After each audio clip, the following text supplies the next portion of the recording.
Hello, ഇന്നത്തെ കഥയിലേക്ക് എല്ലാവർക്കും സ്വാഗതം. ചാനൽ ആദ്യമായിട്ട് കാണുന്നവരാണെങ്കിൽ ഒന്ന് സബ്സ്ക്രൈബ് ചെയ്തിട്ട് ലൈക്ക് ചെയ്യണേ. അപ്പോൾ വർഷം എത്ര തവണ വിളിച്ചിട്ടും ശ്രീകാന്ത് കോൾ അറ്റൻഡ് ചെയ്യുന്നില്ല. ആ സമയത്ത് അവളോട് ഡബ് ചെയ്യാൻ വേണ്ടിയിട്ട് അവിടുത്തെ ആൾ വന്നിട്ട് പറയുന്നുണ്ട്. അപ്പം വർഷ പറയുന്നു ഒരു 5 മിനിറ്റ് കൂടെ. ആ സമയത്ത് അവൾ ചിന്തിക്കുകയാണ്, നീ എൻ്റെ ഫോൺ എടുക്കില്ലല്ലേ? ഓക്കെ, നീ എങ്ങനെ ഫോൺ എടുക്കുകയെന്ന് ഞാൻ കാണിച്ചു തരാം. രേവതിയാണ് വർഷം നേരെ കോൾ ചെയ്യുന്നത്. രേവതി അടുക്കളയിൽ എന്തൊക്കെയോ ജോലി ചെയ്തുകൊണ്ടിരിക്കുക. വർഷയുടെ കോൾ കണ്ടപ്പോൾ തന്നെ സന്തോഷത്തോടെ അറ്റൻഡ് ചെയ്യാണ്. ഹലോ വർഷ, എന്തൊക്കെയുണ്ട്, നിനക്ക് സുഖമല്ലേ എന്നൊക്കെ ചോദിക്കുന്ന സമയത്ത് സുഖമാണ് ചേച്ചി, ചേച്ചിക്ക് എങ്ങനെയുണ്ട്? എനിക്ക് സുഖമാണ്, നിന്നെ വിളിക്കണം എന്നൊക്കെ ഞാൻ എപ്പോഴും വിചാരിക്കാറുണ്ടായിരുന്നു. പക്ഷെ തിരക്ക് കൊണ്ട് ഒന്നും നടക്കുന്നില്ല. നമ്മൾ കണ്ടിട്ട് കുറേ നാളായില്ലേ, രേവതി പറയുന്നുണ്ട്. അപ്പം വർഷയും പറയാണ്, അതെ കുറേ നാളായില്ലേ, അതുകൊണ്ടാണ് ഞാൻ വിളിച്ചേ. പെട്ടെന്ന് വർഷ ചോദിക്കുന്നുണ്ട്, അല്ല ചേച്ചിക്കും ഹസ്ബൻഡിനും ഇടയിൽ എന്തൊക്കെയോ പ്രശ്നങ്ങളുണ്ടെന്ന് ശ്രീകാന്ത് അന്ന് പറഞ്ഞിരുന്നു. എന്തോ സത്യം മറച്ചു വെച്ചു എന്നൊക്കെ പറഞ്ഞ് അതൊക്കെ ശരിയായോ? അപ്പം രേവതി പുഞ്ചിരിച്ചുകൊണ്ട് പറയുന്നുണ്ട്, ഞങ്ങൾ തമ്മിൽ ഒരു പ്രശ്നവും ഇല്ല, എല്ലാം ശരിയായി. നീ അതൊക്കെ വിളിച്ച് അന്വേഷിച്ചല്ലോ, വളരെ സന്തോഷമായി വർഷേ. രേവതി പുഞ്ചിരിച്ചുകൊണ്ട് പറയാണ്. ആ സമയത്ത് വർഷ പറയുന്നുണ്ട്, അതിലൊക്കെ എന്തിരിക്കുന്നു, ചേച്ചി എനിക്കെൻ്റെ സ്വന്തം ചേച്ചിയെ പോലെ തന്നെയാണ്. ഞാനിതൊക്കെ വിളിച്ച് അന്വേഷിക്കണ്ടേ? വേണം വേണം, രേവതി സന്തോഷത്തോടെ പറയാണ്. അല്ല നിന്റെ ജോലിയൊക്കെ എങ്ങനെ പോകുന്നു? നന്നായി പോകുന്നു ചേച്ചി, ഞാനിപ്പോൾ സ്റ്റുഡിയോയിലാണ് ഉള്ളത്, ഇപ്പോൾ ലഞ്ച് ബ്രേക്കാ. അപ്പം രേവതി ചോദിക്കുന്നുണ്ട്, നീ ഭക്ഷണം കഴിച്ചോ? ഇല്ല, ശ്രീകാന്തിനെ വിളിച്ച് എന്തെങ്കിലും ഭക്ഷണം ഓർഡർ ചെയ്യാൻ നിൽക്കുക. ആ സമയത്ത് രേവതി പറയുന്നുണ്ട്, അതിന് ശ്രീകാന്ത് ഇന്ന് റെസ്റ്റോറൻറ്റിൽ പോയിട്ടില്ല, ഇവിടെ വീട്ടിലുണ്ട്. അപ്പോഴാണ് വർഷയ്ക്ക് കാര്യം മനസ്സിലായത്. ഓ അത് ശരി, ഞാൻ കരുതി ശ്രീകാന്ത് റെസ്റ്റോറൻറ്റിൽ പോയിട്ടുണ്ടാവുമെന്ന്. അപ്പം രേവതി പറയുന്നുണ്ട്, ഒരു മിനിറ്റ്, ഞാൻ ശ്രീകാന്തിന് ഫോൺ കൊടുക്കാം. ഏയ് വേണ്ട വേണ്ട, അവന് ഫോണൊന്നും കൊടുക്കണ്ട, ഞാൻ ചേച്ചിയോട് സംസാരിക്കാനാണ് വിളിച്ചത്. പെട്ടെന്ന് തന്നെ വർഷ അത് തടയാണ്. അന്ന് കണ്ടപ്പോൾ കൂടുതലൊന്നും സംസാരിക്കാൻ പറ്റിയില്ലല്ലോ. അന്ന് ചേച്ചി ഉണ്ടാക്കിക്കൊണ്ടുവന്ന ചിക്കൻ ഫ്രൈയുടെ ടേസ്റ്റ് ഇന്നും എൻ്റെ നാവിലുണ്ട്. ഓ അതുപോലെ ഒരു ഐറ്റം ഞാൻ ഇതുവരെ കഴിച്ചിട്ടില്ല. അത് കേട്ടത് രേവതി സന്തോഷത്തോടെ പറയുന്നുണ്ട്, എന്നെ ഇങ്ങനെ ചുമ്മാ പുകഴ്ത്താതെ. സത്യം ഞാൻ പറഞ്ഞേ, വിശക്കുമ്പോൾ ചേച്ചി ഉണ്ടാക്കുന്ന ഫുഡ് കിട്ടിയിരുന്നെങ്കിൽ ഞാൻ നാശിച്ചു പോയിട്ടുണ്ട്. ആണോ? എങ്കിൽ ഇപ്പം നല്ല വിശപ്പ് കാണുമല്ലോ. അന്ന് ഞാൻ ഉണ്ടാക്കിയ പോലത്തെ ചിക്കൻ ഫ്രൈ ഉണ്ടാക്കിയിട്ട് ഞാനിപ്പോൾ അങ്ങോട്ടേക്ക് വരാം. അത് കേട്ടതും വർഷയ്ക്ക് സന്തോഷമായി, കാരണം അവൾ ഉദ്ദേശിച്ചത് അത് തന്നെയാണ്. പെട്ടെന്ന് തന്നെ പിന്നെ വർഷ പറയുന്നുണ്ട്, ഏയ് അതൊന്നും വേണ്ട ചേച്ചി, ചേച്ചിക്ക് ബുദ്ധിമുട്ടാവും. ഏയ് ഒരു ബുദ്ധിമുട്ടും ഇല്ല, നീ അവിടെ വെയിറ്റ് ചെയ്യ്, ഞാൻ ഇപ്പം തന്നെ ഉണ്ടാക്കിക്കൊണ്ടുവരാം. രേവതി നിറഞ്ഞ മനസ്സോടെയാണ് പറഞ്ഞത്. അപ്പോൾ വർഷ ചോദിക്കുന്നുണ്ട്, സ്റ്റുഡിയോയിലേക്കുള്ള വഴി അറിയാമോ ചേച്ചിക്ക്? ഞാൻ എങ്ങനെയെങ്കിലും വന്നോളാം, ഞാൻ പൂ വിൽക്കാൻ നടക്കാത്ത വഴികളൊന്നും ഇല്ല വർഷേ. അതുകൊണ്ട് എല്ലായിടവും എനിക്കറിയാം. ഇവിടുന്ന് ഒരു ബസ് കയറിയാലേ നിന്റെ സ്റ്റുഡിയോയുടെ മുന്നിൽ ഇറങ്ങാലോ. പെട്ടെന്ന് തന്നെ വർഷ പറയുന്നുണ്ട്, അല്ല എന്തിനാ ബസ്സിൽ വരുന്നത്? ശ്രീകാന്ത് വീട്ടിലുണ്ടല്ലോ, അവനോട് കൊണ്ടുവിടാൻ പറ. ആ ശരിയാ, ഞാൻ അവൻ്റെ ബൈക്കിൽ വരാം, രേവതിയും സന്തോഷത്തോടെ പറയാണ്. അപ്പോഴാണ് വർഷയ്ക്ക് സമാധാനമായത്. ശ്രീകാന്ത് കൂടെ വരും അറിഞ്ഞതും വർഷയ്ക്ക് ആവേശമായി. അവൾ പറയുന്നുണ്ട്, വേഗം വാ ചേച്ചി, എനിക്ക് വിശക്കുന്നു. അപ്പോൾ രേവതി പുഞ്ചിരിച്ചുകൊണ്ട് പറയാണ്, നീ കുറച്ച് സമയം കൂടി പിടിച്ചു നിൽക്ക്, ഞാൻ ഇപ്പം വരാം. ശരി ചേച്ചി. അവർ കോള് കട്ട് ചെയ്യാണ്. നമ്പർ ഏറ്റു. ശ്രീകാന്തിനെയും കൂട്ടി രേവതി ചേച്ചി ഇങ്ങോട്ടേക്ക് വരും. അവനിങ്ങ് വരട്ടെ. വർഷ അവരെ വെയിറ്റ് ചെയ്യാണ്. കുറച്ച് സമയം കൂടെ കഴിഞ്ഞപ്പം രേവതി ഭക്ഷണമൊക്കെ റെഡിയാക്കിയിട്ടുണ്ടായിരുന്നു. ശ്രീകാന്ത് റെസ്റ്റോറൻറ്റിലേക്ക് പോകാൻ വേണ്ടി റെഡിയായി വരികയാണ്. അപ്പം രേവതി പറയുന്നുണ്ട്, ശ്രീകാന്ത് നീ എവിടെയാണ് പോകുന്നത്? ഞാൻ റെസ്റ്റോറൻറ്റിലേക്ക്. ഞാനും കൂടെ നിൻ്റെയോടൊപ്പം വരുന്നു. അതെന്താ, ഇവിടെ ഭക്ഷണമൊന്നും ഉണ്ടാക്കിയിട്ടില്ലേ? അപ്പം രേവതി പുഞ്ചിരിച്ചുകൊണ്ട് പറയാണ്, വർഷ ജോലി ചെയ്യുന്ന സ്ഥലം വരെ ഒന്ന് പോവണം, നീ എന്നെ അവിടെ ഇറക്കി വിട്ടാൽ മതി. ഏട്ടത്തി എന്തിനാ അവിടെ പോകുന്നേ? അവൾ എന്നെ വിളിച്ചിരുന്നു. എന്തിന്? ചുമ്മാ സംസാരിക്കാൻ വേണ്ടി വിളിച്ചതാ. സംസാരത്തിനിടയിൽ ഞാനന്ന് ഉണ്ടാക്കി കൊടുത്ത ചിക്കൻ ഫ്രൈയുടെ കാര്യമൊക്കെ അവൾ പറഞ്ഞു. അപ്പോൾ അവൾക്കത് കഴിക്കാൻ ആഗ്രഹമുള്ളതുപോലെ. നല്ല കുട്ടിയല്ലേ അവൾ. ഞാൻ അവൾക്ക് വേണ്ടി ഇന്നത് ഉണ്ടാക്കി, അതൊന്ന് കൊടുത്തിട്ട് വരണം. അപ്പോഴേക്കും ഏകദേശം ശ്രീകാന്തിന് കാര്യം പിടികിട്ടിയിട്ടുണ്ടായിരുന്നു. അവൻ ചിന്തിക്കുകയാണ്, ഞാൻ ഫോൺ എടുക്കാത്തത് കൊണ്ടായിരിക്കോ അവൾ ഏട്ടത്തിയെ വിളിച്ചത്? ഇനി എന്നെ അവിടെ എത്തിക്കാനുള്ള നമ്പർ ആയിരിക്കുമോ ഇത്? അപ്പോൾ രേവതി ചോദിക്കുന്നുണ്ട്, നീ എന്താ ആലോചിക്കുന്നേ? അപ്പോൾ പെട്ടെന്ന് തന്നെ ശ്രീ പറയുന്നുണ്ട്, അയ്യോ അവൾ ചുമ്മാ പറഞ്ഞതായിരിക്കും, ഏട്ടത്തിയാണെങ്കിൽ അത് സീരിയസ് ആയിട്ട് എടുത്തു, ഇതിൻ്റെ ഒന്നും ആവശ്യമില്ല. അവൾ ഭക്ഷണം കഴിച്ച് കാണും, ഏട്ടത്തി ചുമ്മാ ഇതും കൊണ്ട് അങ്ങോട്ടേക്ക് പോകുമൊന്നും വേണ്ട. അപ്പോൾ രേവതി പറയുന്നുണ്ട്, ഇത് വേണമെന്ന് അവൾ പറഞ്ഞൊന്നുമില്ല, ഞാൻ അങ്ങോട്ട് പറഞ്ഞതാ ഉണ്ടാക്കിക്കൊണ്ട് വരാമെന്ന്. അവൾ ഭക്ഷണം കഴിക്കാതെ എന്നെ വെയിറ്റ് ചെയ്യുന്നുണ്ടാവും. നീ അതുവഴിയല്ലേ റെസ്റ്റോറൻറ്റിലേക്ക് പോകുന്നേ, എന്നെ അവിടെ ഇറക്കി വിട്ടാൽ മതി, നീ വാ. ശ്രീ ശരിക്കും ആകെ പെട്ട അവസ്ഥയിലായി. അവൻ പോവാൻ മടിച്ച് നിൽക്കുകയാണ്. അപ്പോഴേക്കും ബൈക്കിനടുത്തെത്തിയിട്ട് രേവതി വീണ്ടും വിളിക്കുന്നുണ്ട്, ശ്രീകാന്തേ വാ. അങ്ങനെ രണ്ടുപേരും കൂടെ അവിടുന്ന് പോവാണ്. കുറച്ച് നേരത്തിന് ശേഷമാണ് സുധി അങ്ങോട്ടേക്ക് വരുന്നത്. സുധി ആകെ അപ്സെറ്റാണ്. സുധി അവിടെ വന്ന് ഹാളിലെത്തിയപ്പോഴേക്കും എങ്ങോട്ടേക്കോ പോവാൻ റെഡിയായിട്ട് ചന്ദ്ര അങ്ങോട്ടേക്ക് വരുന്നുണ്ടായിരുന്നു. ആ മോനെ നീ വന്നോ? ആ എന്തായി മോനെ? എന്താവാനാ അമ്മേ? അല്ല ഇന്നെന്തോ ഒരു ഇൻ്റർവ്യൂ ഉണ്ടെന്ന് പറഞ്ഞിരുന്നല്ലോ, അത് കിട്ടിയോ? ഇല്ല അമ്മേ, അത് കിട്ടിയില്ല, സുധി നിരാശനായിട്ട് പറയാണ്. അപ്പോഴേക്കും ചന്ദ്രയുടെ മുഖം വാടിയത് കണ്ടപ്പോൾ സുധി പറയുന്നുണ്ട്, അമ്മേ ഞാൻ വേറെ ജോലി ട്രൈ ചെയ്യാം. എന്താടാ ഇങ്ങനെ? എത്ര കാലം ഇതുപോലെ മുന്നോട്ട് പോകും? ചന്ദ്ര സങ്കടത്തോടെ ചോദിക്കുകയാണ്. അമ്മേ, ഞാൻ വേറെ ജോലി നോക്കുന്നുണ്ട്, എത്രയും പെട്ടെന്ന് ശരിയാവും. അപ്പം ചന്ദ്ര പറയാണ്, നോക്കുന്നുണ്ടെന്ന് പറഞ്ഞാൽ പോരാ, ജോലിക്ക് പോയേ തീരൂ. മുന്നത്തെ പോലെയല്ല, നിന്നെ വിശ്വസിച്ച് ഇറങ്ങി വന്നൊരു പെണ്ണുണ്ട് ഇവിടെ. അപ്പോൾ സുധിക്കും കുറച്ച് ദേഷ്യം വരികയാണ്. അവൻ പറയുന്നുണ്ട്, ഇത് തന്നെ പറഞ്ഞുകൊണ്ടിരിക്കല്ലേ അമ്മേ. അമ്മയുടെ സംസാരം കേട്ടാൽ തോന്നും ഞാൻ ജോലി കിട്ടിയിട്ട് പോവാതിരിക്കുകയെന്ന്. അമ്മേ, ഞാൻ ട്രൈ ചെയ്യുന്നുണ്ട് അമ്മേ. ഈ ജോലി കിട്ടിയോ എന്ന് ചോദിച്ച ദിവസം അമ്മ എന്നെ ഇങ്ങനെ ശല്യം ചെയ്യരുത്.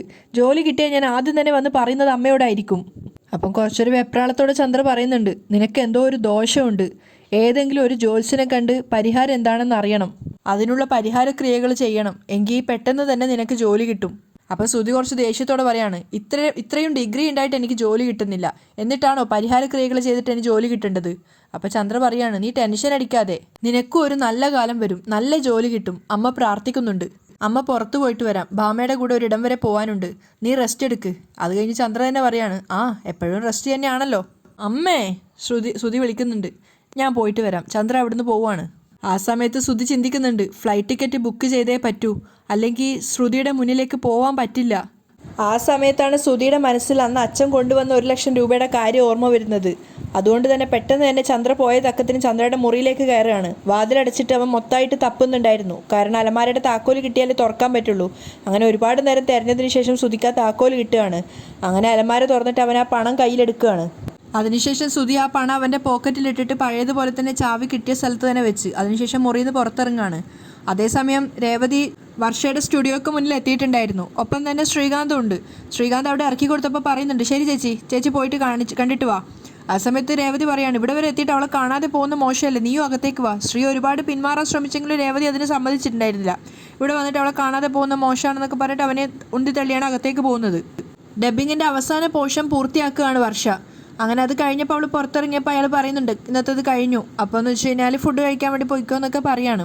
ആ സമയത്ത് അയാൾ പറയുന്നുണ്ട്, അന്ന് വരാമെന്ന് പറഞ്ഞിട്ടുണ്ട്, അയാൾ ഇപ്പം ഇന്ന് ലീവാണ്, ആ ഒരു പോർഷൻ എങ്ങനെ ഫുള്ളാക്കുമെന്ന് എനിക്ക് അറിയില്ല എന്നൊക്കെ അയാൾ പറയുന്ന സമയത്ത് വർഷ പറയുന്നുണ്ട്, അന്ന് ആ ചേച്ചിക്ക് പകരം ഞാൻ എൻ്റെ രേവതി ചേച്ചിയാണ് കൂട്ടിക്കൊണ്ട് വന്നിട്ടുണ്ടായിരുന്നത്. ഇപ്പോൾ രേവതി ചേച്ചി എനിക്ക് ഫുഡ് തരാൻ വന്നിട്ടുണ്ട്, നമുക്ക് രേവതി ചേച്ചിയോട് ചോദിച്ചു നോക്കാം, സാറ് ടെൻഷൻ അടിക്കൊന്നും വേണ്ട എന്നൊക്കെ പറഞ്ഞ് അയാൾ സമാധാനിപ്പിക്കുകയാണ്. വർഷ പുറത്തിറങ്ങി വന്നപ്പോഴേക്കും രേവതിയും ശ്രീകാന്തും അവിടെ വെയിറ്റ് ചെയ്യുന്നുണ്ടായിരുന്നു. രേവതിയെ കണ്ടപ്പോൾ തന്നെ വർഷ ഓടി വന്ന് കെട്ടിപ്പിടിക്കുകയാണ്. പക്ഷേ രേവതിയെ കെട്ടിപ്പിടിക്കുമ്പോഴും വർഷയുടെ മുഖം ഉണ്ടായിരുന്നത് ശ്രീകാന്തിൻ്റെ മേലെയാണ്.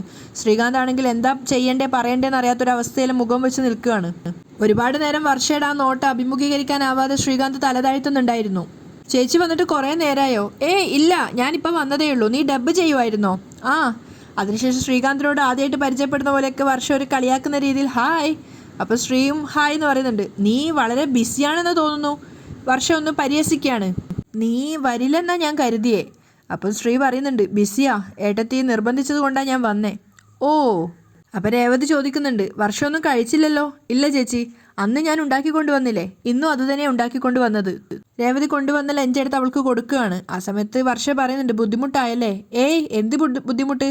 നീ എനിക്ക് ചെയ്തു തന്ന ഉപകാരം വെച്ച് നോക്കുമ്പോൾ എന്ത് ചെയ്തു തന്നാലും അത് അധികാവില്ല. നന്ദിയോടെ രേവതി പറയാണ്, ഇതൊക്കെയാണ് എൻ്റെ സന്തോഷം വർഷേ, വാ കഴിക്ക്. അങ്ങനെ രണ്ടുപേരും കൂടി ഡൈനിങ് ടേബിളിൽ പോവാണ്. വർഷ ഹാൻഡ് വാഷ് ചെയ്തിട്ട് വരുന്നുണ്ട്. ആ സമയത്ത് അവൾ ശ്രീയെ ഭക്ഷണം കഴിക്കാൻ വേണ്ടി വിളിക്കുകയാണ്. വർഷ ശ്രീയെ തന്നെ നോക്കിയിരിക്കുകയാണ്. അവനാണെങ്കിൽ എന്തോ ഒരു ബോധം ഉള്ളതുപോലെയാണ് ഇരിക്കുന്നത്. ആ സമയത്ത് രേവതിയെ പുകഴ്ത്താനും വർഷ മറക്കുന്നില്ല. വാവ്, സൂപ്പർ, അന്നത്തെ അതേ ടേസ്റ്റ്. രേവതിയാണെങ്കിൽ വർഷയ്ക്ക് ആസ്വദിച്ച് ഭക്ഷണം വിളമ്പി കൊടുക്കുകയാണ്. ചിക്കൻ എടുത്ത സമയത്ത് വർഷ വീണ്ടും വിളിക്കുന്നുണ്ട്, ശ്രീകാന്ത് വാ ടേസ്റ്റ് ചെയ്ത് നോക്ക്.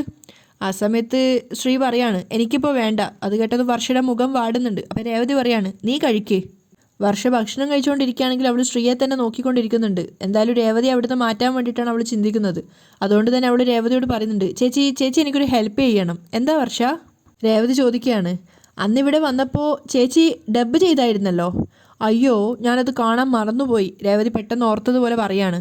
അത് വിട്, ആ കഥാപാത്രത്തിന് ഇന്നൊന്ന് ഡബ്ബ് ചെയ്യോ? അപ്പോൾ രേവതി പറയുന്നുണ്ട്, അയ്യോ അതൊന്നും പറ്റില്ല, അന്ന് ഞാൻ ആരുടെയോ ഭാഗ്യത്തിന് ചെയ്തു പോയതാ, ഇന്നൊന്നും പറ്റില്ല. പറ്റും. വേണ്ട വർഷ, എനിക്ക് പേടിയാവുന്നു. അന്ന് ചേച്ചി നന്നായിട്ട് ഡബ്ബ് ചെയ്തതല്ലേ, പിന്നെന്തിനാ ഇന്ന് പേടിക്കുന്നത്? എന്നാലും പറ്റും ചേച്ചി. ശ്രീകാന്ത് ചേച്ചിയോടൊന്ന് പറ. വർഷ ശ്രീയെ നോക്കിക്കൊണ്ട് പറയാണ്. ശ്രീയാണെങ്കിൽ ആകെ പരിങ്ങല്ലായിട്ട് ഇരിക്കുകയാണ്. വേണ്ട വർഷ, നീ എന്നെ നിർബന്ധിക്കല്ലേ, രേവതി സ്നേഹത്തോടെ പറയാണ്. അപ്പോൾ വർഷ പറയുന്നുണ്ട്, ഇന്ന് തന്നെ ടെലികാസ്റ്റ് ചെയ്യേണ്ട എപ്പിസോഡാ, ഡബ്ബ് ചെയ്യേണ്ട ആൾ ഇനിയും വന്നിട്ടില്ല. വർഷ, അത് ഞാൻ ഭക്ഷണം കഴിച്ചോളാം, ചേച്ചി ഒന്ന് അകത്തേക്ക് ചെല്ല് പ്ലീസ്, ശ്രീകാന്ത് ഒന്ന് പറ. അവസാനം ശ്രീയും കൂടി നിർബന്ധിക്കുകയാണ്. ചേച്ചി ചെല്ല്, ചേച്ചി ചെയ്യ്, ഞാനും കൂടെ വരാം. അവൻ കട്ട സപ്പോർട്ടൊക്കെ കൊടുക്കുന്ന സമയത്ത് പേടിയോടെ ആണെങ്കിലും രേവതി സമ്മതിക്കുന്നുണ്ട്. അങ്ങനെ രേവതിയും കൂട്ടിക്കൊണ്ട് സ്റ്റുഡിയോയുടെ അകത്തേക്ക് ചെല്ലുകയാണ് ശ്രീകാന്ത്. ആ സമയത്ത് അവിടെ ഉണ്ടായിരുന്ന ഡബ്ബിംഗ് ആർട്ടിസ്റ്റ് ആണെങ്കിലും പറയുന്നുണ്ട്, രേവതി എങ്ങനെയുണ്ട്, സുഖാണോ എന്നൊക്കെ ചോദിക്കുന്ന സമയത്ത് രേവതി പരസ്പരം കുശലാന്വേഷണമൊക്കെ നടത്തുകയാണ്.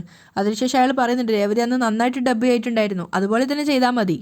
അതേ ക്യാരക്ടർ തന്നെ ഇന്നും ഡബ്ബ് ചെയ്യേണ്ടത്. അമ്മായിയമ്മ മരുമകളോട് വഴക്ക് പറയുമ്പോൾ മരുമകൾ തിരിച്ചു പറയുന്ന കാര്യങ്ങളാണ് ഡബ്ബ് ചെയ്യേണ്ടത്. അപ്പം രേവതി ചോദിക്കുന്നുണ്ട്, മരുമകൾ അമ്മായിയമ്മയോട് തിരിച്ചു പറയുന്നുണ്ടോ സർ? ഏയ് ഇല്ല, മരുമകൾ പാവപ്പെട്ട വീട്ടിലെ കുട്ടിയാ, അമ്മായിയമ്മയാണെങ്കിൽ പണക്കാരിയും, അയാൾ പറഞ്ഞു കൊടുക്കുകയാണ്. അപ്പം രേവതി കുറച്ച് നീരസത്തോടെ ചോദിക്കുന്നുണ്ട്, അതെന്താ പണക്കാർക്ക് മാത്രമേ ദേഷ്യം വരുള്ളൂ, പാവപ്പെട്ടവർക്ക് ദേഷ്യം വരില്ലേ? അപ്പം അയാൾ ചിരിച്ചുകൊണ്ട് പറയാണ്, കഥയിൽ അങ്ങനെയാ രേവതി. അപ്പോൾ രേവതി പറഞ്ഞു കൊടുക്കുന്നുണ്ട്, ഇടയ്ക്കിടയ്ക്ക് പാവപ്പെട്ട മരുമകൾ പണക്കാരിയായ അമ്മായിയമ്മയോട് തിരിച്ച് സംസാരിക്കണം, അതിന് തക്കതായ മറുപടിയും കൊടുക്കണം, എങ്കിലേ കാണുന്നവർക്ക് സന്തോഷമാവുള്ളൂ. അപ്പം അയാളും ചിരിച്ചുകൊണ്ട് പറയുന്നുണ്ട്, ഞാൻ റൈറ്ററോട് ഇക്കാര്യം പറയാം, തൽക്കാലം കയറിക്കോ. രേവതിയും ചിരിച്ചുകൊണ്ട് അകത്തേക്ക് കയറുകയാണ്. ശ്രീയോട് അവിടെ വെയിറ്റ് ചെയ്തിരിക്കാൻ വേണ്ടി പറയാണ് അയാൾ. അതുപോലെ തന്നെ ശ്രീ അവിടെ വെയിറ്റ് ചെയ്തിരിക്കുകയാണ്. ആ സമയത്ത് അയാളുടെ ഫോണിലേക്ക് വർഷ കോൾ ചെയ്യുന്നുണ്ടായിരുന്നു. എന്താ വർഷ? പറയാം എന്ന് പറഞ്ഞ അയാൾ കോൾ കട്ടിയിട്ട് ശ്രീയോട് പറയുന്നുണ്ട്, വർഷ അങ്ങോട്ടേക്ക് ചെല്ലാൻ പറഞ്ഞു.